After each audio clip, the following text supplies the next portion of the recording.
I get a lot of my video ideas from the off-the-cuff stuff that my friends and family say about sciencey things. And today's video is no exception to that. Originally, this was supposed to be about debunking that space laser conspiracy. And while I will end up doing that, hopefully, with this video, the script that I had written out just didn't spark any joy for me. I like to talk about things in a way that's fun, interesting, and explanatory. But a lot of the conspiracies and bunk science just really aren't any of that to me. So rather than what was going to be a 30-minute rant about how sci-fi has tainted the general public's understanding of lasers and laser weaponry, we're instead going to talk about lasers, what they are, what they aren't, and some of the science that governs how they work. First off, let's start with what a laser is. Laser is an acronym standing for Light Amplification by the Stimulated Emission of Radiation. Not only is this what it stands for, but it also defines what a laser is and how they work. Lasers come in a variety of types, shapes, and sizes, but they all work using the same basic principles. They all use an energy source to create light that stimulates a medium of some kind into producing light at a specific wavelength, and that light is reflected back by the resonator. From there, the light can be focused and directed using mirrors to do whatever it is that you're attempting to do with said laser. This also tells us what a laser is not. Most of you should be familiar with what happens when you put a magnifying glass out in the sun, right? You can take the light from the sun and concentrate those beams of light down to a single point. A lot of people think that that's a laser harnessing the light of the sun, but the truth of the matter is that none of that constitutes a laser. About the only thing there that is remotely close to a laser is the light portion. The light already exists and therefore isn't the stimulated emission of radiation, nor are you amplifying anything. You're just converging the light that already exists.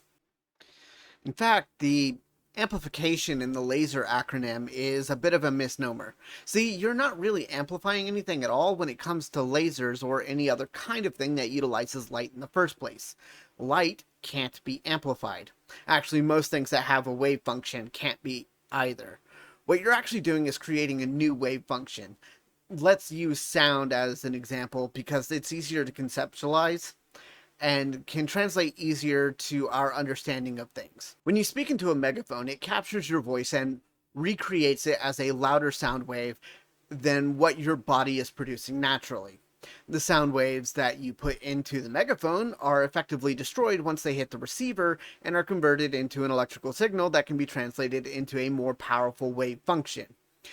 The major thing to understand here is that the original source is not being amplified, but instead being used to create something that has a higher energy value than the original, while maintaining the same information from the original source. We just happen to use the term amplify because it's what best translates into our understanding of things. What I'm actually explaining here is related to the laws of conservation. The energy is utilized to create a new wave function, and the information from the original is translated to the new one. This will be important to remember for later on. With our magnifying glass example, we are concentrating light that already exists into a singular point. Since no new light is being created from the magnifying glass, we can't really claim that any kind of amplification is happening. So the total amount of energy present is only ever going to be the same as how much energy was originally present in that beam of light to begin with. Which is why when you send light from a flashlight through a magnifying glass, you can't actually set anything on fire with it. The light from the flashlight just doesn't have enough energy in it to do that. But that doesn't mean that we can't use that light to make a laser. If you're not technically amplifying the light in a laser, then what are you actually doing? My apologies to anyone who thought that this was going to be a simple to understand video. There's a lot of physics in explaining precisely how a laser works. We also kind of need to break down the parts of a laser in order to get a proper understanding of what's happening here. I did loosely say what they were earlier, but you might have missed it in that very brief moment. The three main parts of a laser are as follows: the energy or pump source, the gain medium, and the resonator. The energy/pump source and resonator are pretty simple to understand just from their names. The source is the starting energy or light that is used to create the laser, and the resonator is a reflective surface that is used to reflect the light created either back into the laser or out of the laser. It's the gain medium that has all the tricky stuff happening with it. A laser's gain medium is the part of the laser that gets stimulated to produce light. This happens because when energy or light is pumped into the medium, the electrons of the material are forced to jump in energy levels. It's probably not going to explain anything to the people who watch my videos. Here's a basic picture of an atom to help explain. We should all know that an atom is made of protons, neutrons, and electrons. The protons and neutrons sit in the nucleus of the atom, and the electrons orbit the atom. The spot in which an electron orbits is called its energy level, and each electron in the atom sits at a different energy level. They're stable there, and that's where they want to be.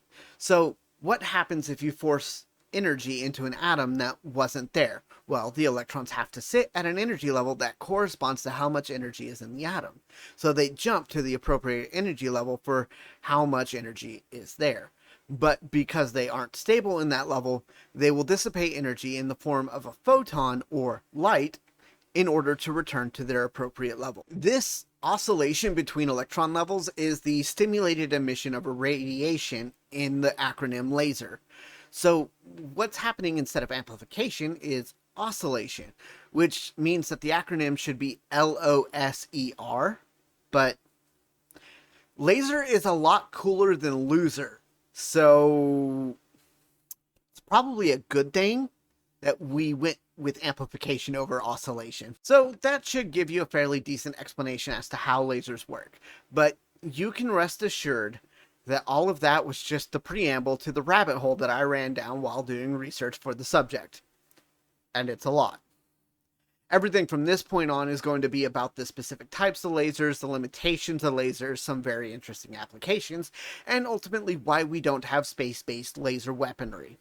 So if you were just curious on how lasers worked, this might be a good point for you to jump ship.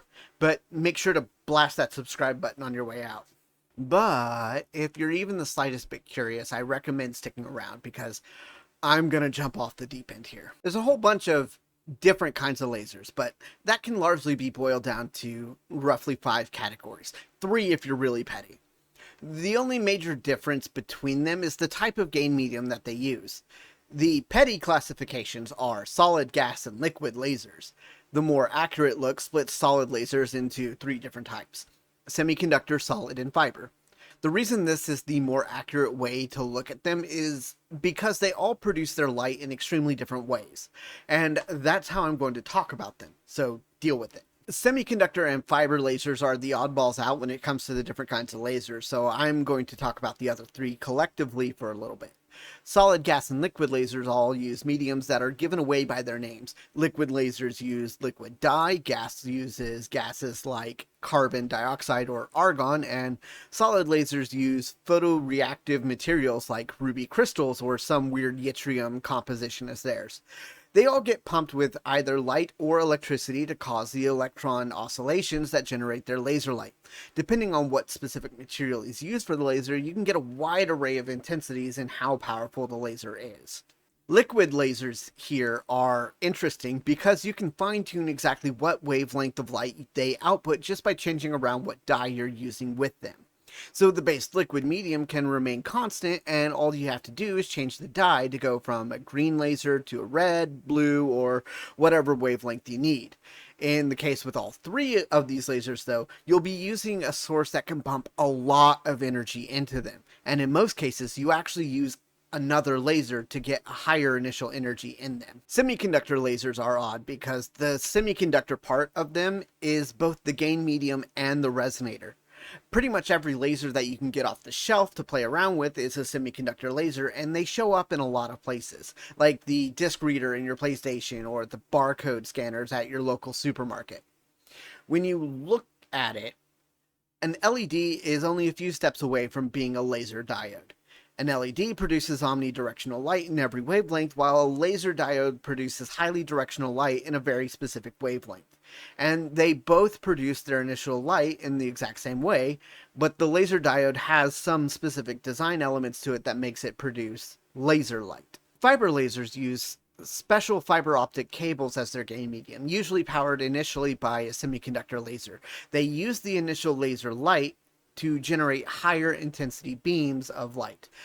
These are commonly used in laser weaponry and other forms of cutting lasers like laser welders because their flexibility and relatively small footprint. The variations in total output between different kinds of lasers and laser arrays you can create with them is wild. A grid of high-powered semiconductor lasers can be used to ignite easily flammable materials like wood or paper and pop balloons, and they can also cause serious burns to your skin and permanently damage your eyes. But they won't be melting steel beams anytime soon. You'd need to step up to a fiber or gas laser for that. Or just use jet fuel, that's pretty effective. On the highest end of the spectrum, they're using lasers to start up our experimental nuclear fusion reactors, or in high energy experiments like Zeus, the zeta watt equivalent ultra short pulse laser system, which is being used to understand things in the fields of astrophysics and nuclear science. But even with all the high powered lasers that we absolutely do have at our disposal, there remains a small issue that I feel needs to be addressed. That would be just how effective they would be at any kind of distance. So I'd like for you to use your imagination with me for just a moment. Have you ever walked away from a light bulb or a campfire? If you have, and I'm assuming you have, you'll have noticed that after a certain point, the light it's putting off gets dimmer and dimmer. Eventually you get to the point where you're standing in the dark. The source is still producing light, and you'll almost certainly still be able to see it from a long distance away. But if you walk far enough away, eventually you wouldn't be able to notice its dim glow. As light travels, two things happen. First is that the beams of light will diverge from each other, which scatters the overall energy contained within the beam of light.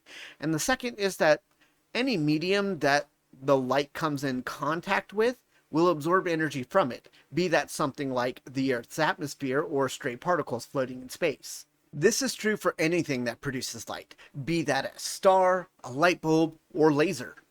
This tells us that there is a maximum distance at which any laser can be effective. Outside of that effective range, all you've done is made a giant laser pointer, and while I'm sure that all the cats and dogs on the planet will be thrilled to play with it, it's not really going to do anything. This maximum distance is determined by the output of the laser, which in turn is determined by the gain medium and initial energy source used to create the laser. What this means for lasers as weapons is that they are effectively limited to close range weaponry. Granted, close range in this application is a relative term. The majority of large laser weapons, like what you'd expect to see mounted on a tank or a Navy vessel, would have a range in the ballpark of 1 mile. And I'm not pulling that number out of thin air. That is the stated effective range for the LAWS, or Laser Weapon System, that was developed and deployed by the US Navy. For the largest of laser weapons that we've made, the effective range is closer to 200 miles. And while that sounds like a lot, that's not really what you're going to want to see out of a weapon that requires a straight line of sight to its target, especially when it's mounted to an aircraft like the airborne laser that is being used for that number. I want to be clear that I said close range is a relative term here. The applications for a weapon like that are limited here on Earth, considering that you have a lot of things in the way that aren't your target. Lasers travel in practically a straight line after all, and even with something like an aircraft mounted laser, you'd still have to be well within the range of your enemy's weapon system to really be effective. The more effective solution to that issue is to place the weapon in space. The problem there is that, well, it's a combination of different problems, distance being the first one. The International Space Station orbits the planet at 254 miles above the Earth's surface. It exists within low Earth orbit, which is where the majority of satellites are. And that's between 100 and 450-ish miles above the Earth's surface. This orbit is in a region that is largely unaffected by the Earth's atmosphere, so any weapon that would be firing into it would immediately lose a lot of its initial energy. A weapon that should have a range of 200 miles would probably lose a lot of that effective range simply due to coming into contact with the atmosphere.